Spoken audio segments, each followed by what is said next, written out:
안녕하세요, 성도 여러분. 이제 로마서 함께 읽기 세 번째 시간을 갖고자 합니다. 오늘은 로마서 1장 16절에서 32절을 살펴보도록 하겠습니다. 원래는 하루에 한 장씩 설명을 드려야 되는 것인데 길다 보니까 16절 이후로 나누었습니다.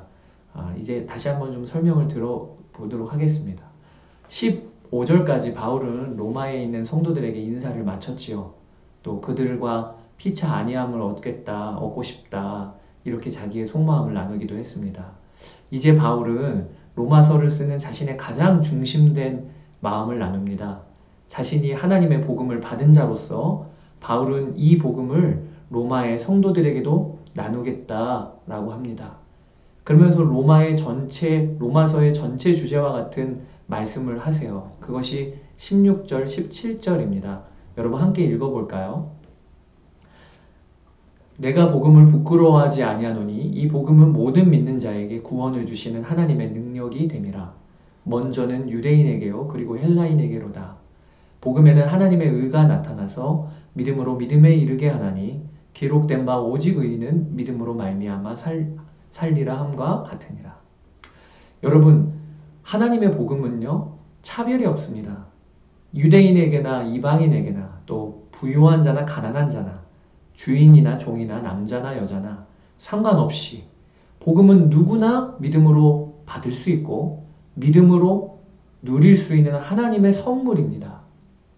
또 복음은 우리가 무슨 자격을 갖춰야 구원에 이른다는 소식이 아닙니다.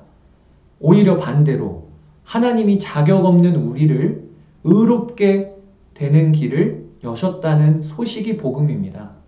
바울은 그런 복음을 받은 자입니다. 그리고 그가 복음을 받았을 때 바울은 이방의 복음을 전하기 위하여 내가 부른 종이라 말씀하셨습니다.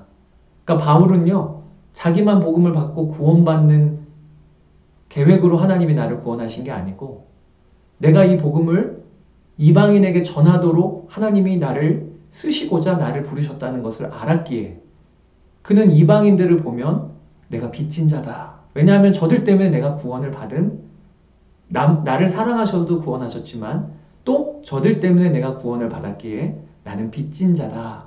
이런 마음을 갖고 살았습니다. 복음은 모든 사람이 받으면 구원을 받는 놀라운 복음이니까 바울은 반드시 이 복음을 전해야 한다라는 마음으로 살았습니다. 이 복음이 선포되면 누구라도 구원받을 수 있음을 알았고 또 그로 인해 복음 전하기를 부끄러워하지 않았다고 고백합니다.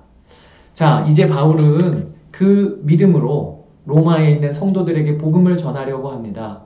그는 우선 왜 복음이 모든 사람에게 필요한지를 우선 설명합니다. 왜 복음이 없어서는 안 되는가?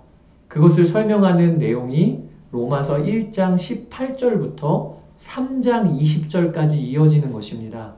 이것이 로마서의 첫 번째 주제 단락입니다.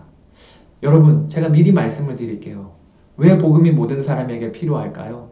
그 답은 무엇인지 아십니까? 바로 하나님의 진노 때문에 그렇습니다. 여러분 깜짝 놀라셨죠? 하나님의 진노 때문이라니. 모든 사람이 하나님의 진노를 피할 방법이 없는 겁니다.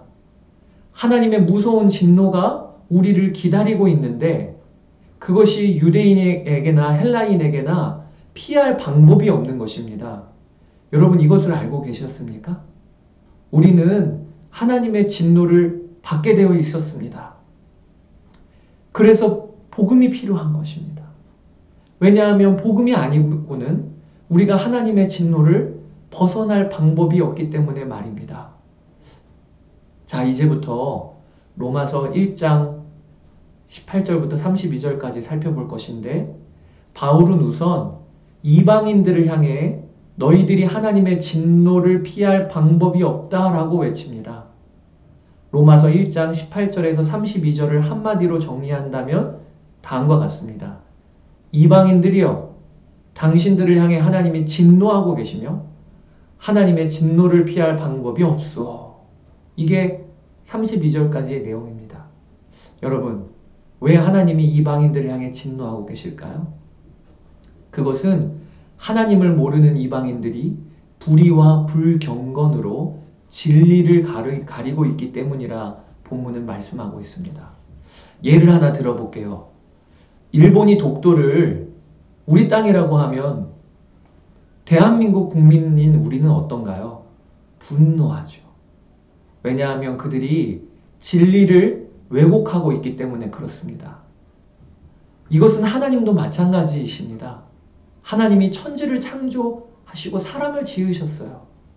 그것은 우리의 몸 하나만 정직하게 살펴봐도 알 수 있는 것입니다. 얼마나 정교하게, 얼마나 놀랍게 우리 몸이 만들어졌습니까? 이게 우연이라고요? 그럴 수 없지요. 또 길가에 핀 꽃 한 송이만 봐도 하나님의 엄청난 지혜와 아름다움이 그 속에 들어가 있음을 우리는 알고 감탄을 합니다. 18절과 19절을 읽어보시겠습니다. 하나님의 진노가 불의로 진리를 막는 사람들의 모든 경건하지 않음과 불의에 대하여 하늘로부터 나타나나니 이는 하나님을 알만한 것이 그들 속에 보임이라. 하나님께서 이를 그들에게 보이셨느니라. 하나님을 알만한 것이 우리 안에 있어요. 그런데 사람들은 그 진리를 인정하지 않습니다. 오히려 창조주 하나님을 적극적으로 대적합니다. 그리고는 생명이 없는 돌이나 나무 한 조각 놓고 그것을 하나님이라고 섬깁니다.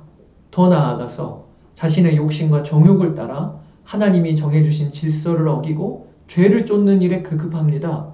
이것에 대해서는 우리가 늘 보고 있는 거죠. 하나님이 진노하고 계시다는 겁니다. 그것에 대하여.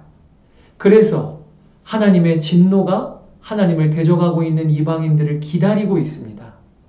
그들은 이제 죽으면 하나님의 심판대 앞에 설 것인데 지금 이 상태로는 구원을 얻을 어떠한 희망도 없습니다.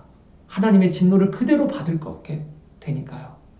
그러나 또 우리가 중요하게 알아야 될 것이 하나님의 진노는요. 앞으로 일어날 일만의 문제가 아니라는 거예요. 참 중요한 것이 하나님의 진노는 이미 하나님을 대적하고 있는 이방인들에게 임하고 있다는 게 오늘 성경 본문의 증언입니다. 그러면서 바울은 뭐라고 하냐?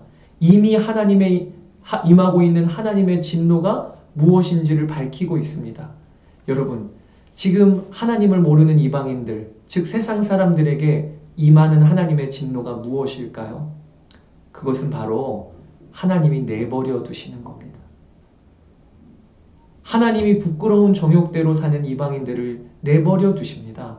그 말은 하나님이 아예 이방인들을 향해 나몰라라 하셨다는 것은 아닙니다.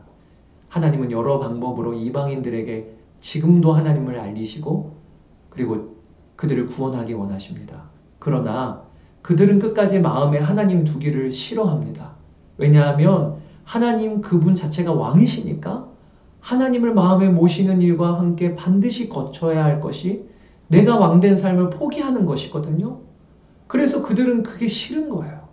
그래서 이방인들은 하나님과 상관없는 자로 살고 있습니다. 오히려 하나님을 믿으라 하면 화를 냅니다. 하나님과 상관없는 자, 하나님이 내버려 두시는 자로 살아가면서 이방인들에게 찾아오는 것이 채우고 채워도 끝이 없는 허무입니다.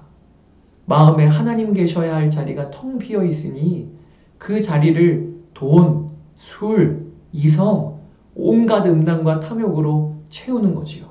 그 결과 이방인들의 삶에는 하나님과의 관계도 깨져 있지요. 자신과의 관계도 깨져 있지요. 만족이 안 돼요. 타인과의 관계도 다 깨져 있습니다. 이렇게 불의와 불경건으로 사는 이방인들은 하나님의 진노 아래 놓여 있습니다. 그리고 그것을 피할 방법이 없다는 것입니다. 자, 여기까지 우리가 로마서 1장의 내용을 살펴보았습니다. 이제 여러분이 다시 로마서 1장을 한번 읽어보시기를 바랍니다. 그러면 훨씬 이해가 쉬울 것입니다. 그러시면 좋겠습니다. 다음 로마서 2장 영상에서 뵙도록 하겠습니다. 감사합니다. 축복합니다.